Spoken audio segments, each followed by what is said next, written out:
ہی حسین مکان بنا لیں، اچھی طرح یاد رکھنا کوئی گارنٹی ہے کہ اس مکان میں ہم رہیں گے بھی، اور رہیں گے تو کتنے دن تک رہیں گے؟ آپ مجھے بتائیں، خوبصورت سے خوبصورت مکان بنانے والے مکان ابھی تیار بھی نہیں ہوا اور ان کا انتقال ہو جاتا ہے، یا مکان تیار ہوا ابھی اس کا افتتاح ہی ہوا تھا، ابھی اس کا انوگریشن ہی ہوا تھا کہ کسی بنانے والے کا، محنت کرنے والے کا انتقال ہو جاتا ہے۔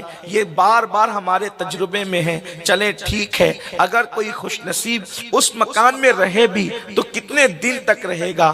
ہم نے اے سی لگائی، ہم نے پنکھے لگائے، ہم نے لائٹ لگائی، ساری خوبصورت چیز رکھی، لیکن آپ مجھے بتائیں کتنے دن رہو گے؟ اس کی گارنٹی ہے۔ لیکن آؤ، ایک مکان وہ بھی ہے جس میں رہنا یقینی ہے، اور اللہ اکبر، اس میں گارنٹی بھی ہے کہ رہنا کتنے دن تک کے ہے۔ ان مکانات میں رہنے کی کوئی گارنٹی نہیں ہے، لیکن وہ مکان جس کو قبر کہتے ہیں، اس میں قیامت تک مجھے بھی رہنا ہے اور آپ کو بھی رہنا ہے۔ جس مکان کے اندر رہنا کتنے دن ہے اس کی کوئی گنجائش اور گارنٹی نہیں ہے، اس مکان کے لیے کتنا اہتمام کیا، لیکن جس مکان کے اندر قیامت تک سونا ہے، جس مکان میں قیامت تک رہنا ہے، اس مکان کو خوبصورت بنانے کے لیے، اس کی تزئین کاری کے لیے، اس میں ٹھنڈک کے لیے، اس میں ہواؤں کے لیے، اس میں فضاؤں کے لیے، اس میں نرم بستروں کے لیے ہم نے کیا انتظام کیا ہے؟ میرے پیارے آقا صلی اللہ علیہ وسلم کے پیارے دیوانوں، مکانات کے گدے قیمتی پیسے خرچ کر کے خریدے جا سکتے ہیں، مگر قبر کے گدے قیمتی پیسے خرچ کر کے دنیا کے اندر خریدے نہیں جا سکتے، بلکہ اس کی ایک کنڈیشن ہے، اللہ اکبر، اللہ کو راضی کرنا ہوگا، گناہوں سے بچنا ہوگا۔ قبر میں بھی کرتے ہیں، قبر میں بھی کرتے ہیں۔ کس نے کہہ دیا کہ قبر میں صرف مٹی ہی مٹی ہے؟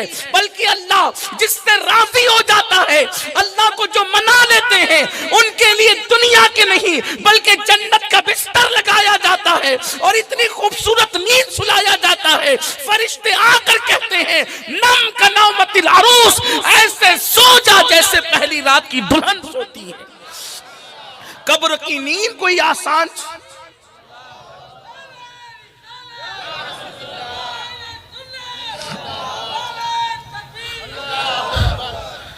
دنیا کے گدوں پہ سو تو دیر تک سونے والے کی کمر درد کرنے لگتی ہے، مگر قبر میں جو جنت کا بستر ہے، اگر اس پر کسی خوش نصیب کو سلا دیا جائے، اگر اس پر کسی خوش نصیب کو سلا دیا جائے تو خدا کی عزت کی قسم، جب وہ سوئے گا اور قیامت کے دن اٹھے گا تو اس کو ایسا لگے گا جیسے میں رات کو سویا تھا اور صبح کو میں بیدار ہو گیا۔ سبحان اللہ، سبحان اللہ۔ یہ ہے جنت کے بستر کی برکت۔